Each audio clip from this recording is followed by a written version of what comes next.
So we have next our another special guest for the eve, and she is Paroma Sanyal. She's an economist by profession and a dreamer by passion. She is a writer, dancer, actor, and artist, all of which she uses to tell non-male centric narratives. Her current piece, The Unsita, is her rejection of the Indian patriarchal norms where a woman is worshipped as a goddess if she mutely bears all abuse and sacrifices herself for her family. Thank you so much, Paroma. The stage is all yours. Thank you. And before I begin, thank you to Setu for inviting me to this amazing performance. In South Asian mythology, there are a plethora of goddesses who are held up as epitomes of womanly virtue, of sacrifice, of motherhood, and of chastity.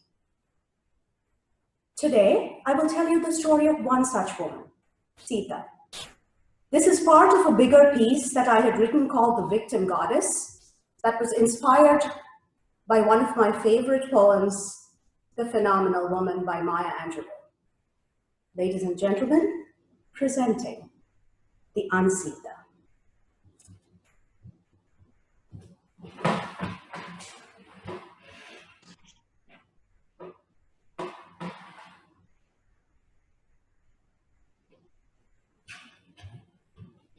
Just a minute, please.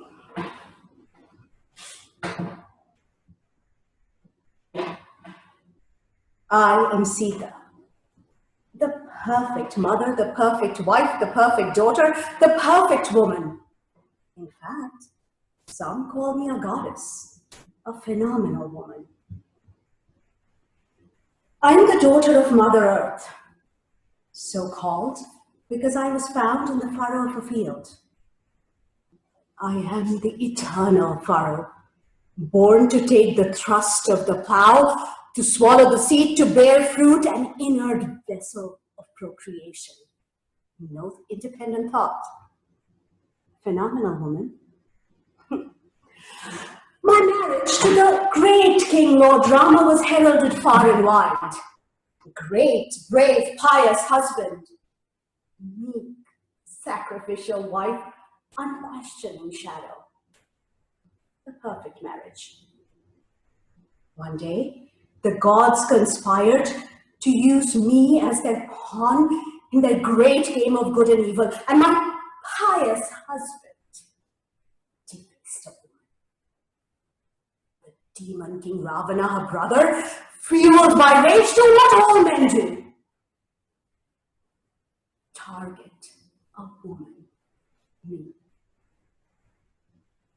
Abducted by Ravana, I spent years as his prisoner, guarding my chastity. Then one day, a great war ensued in which Lord Rama defeated the demon king Ravana. The great Lord had fought the war for me, Sita.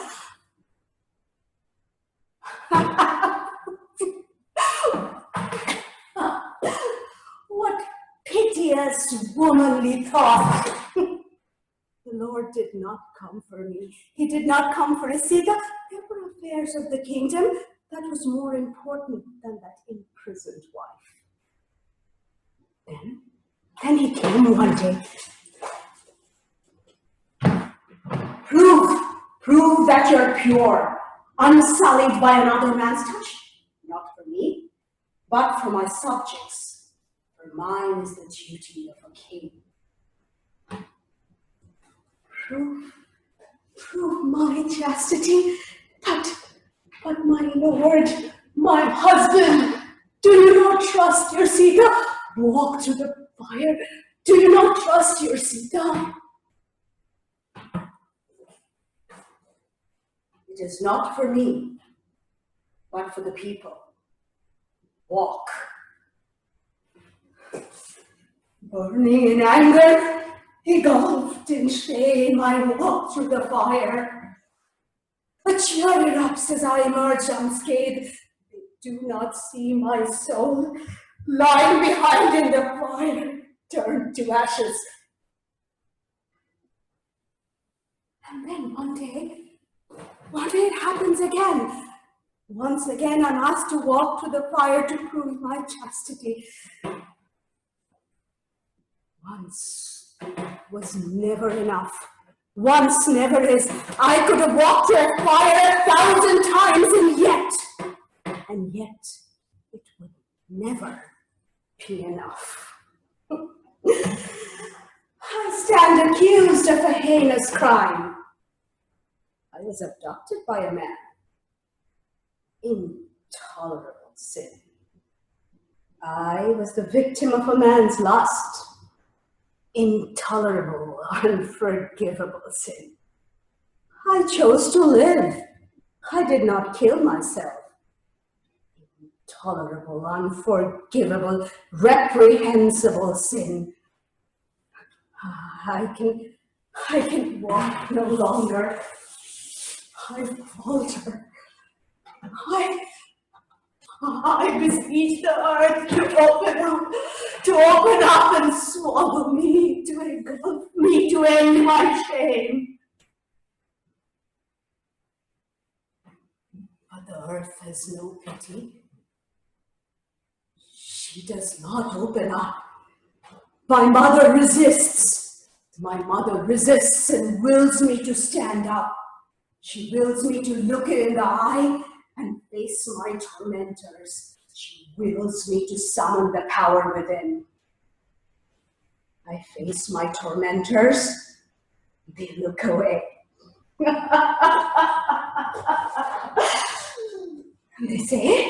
They say I have gone mad. And once again, they seek to bind me in those womanly virtues. But today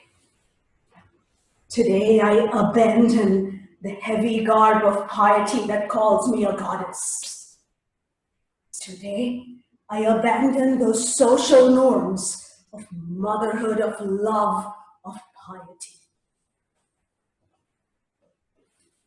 I am no goddess.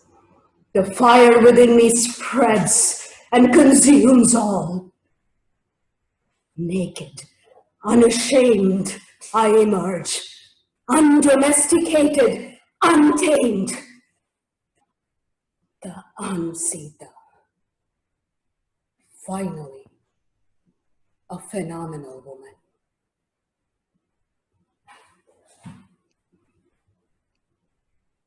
And indeed a phenomenal act. So profound act, so heart-touching and so bold, Paroma. Thank you so much for your time for Setu. Appreciate it. And you touched a very perfect topic wherein, even just from my personal opinion, even from our goddess examples are such that they expect us to be sacrificing to prove ourselves, So thank you so much, Paroma, for your time. Thank you.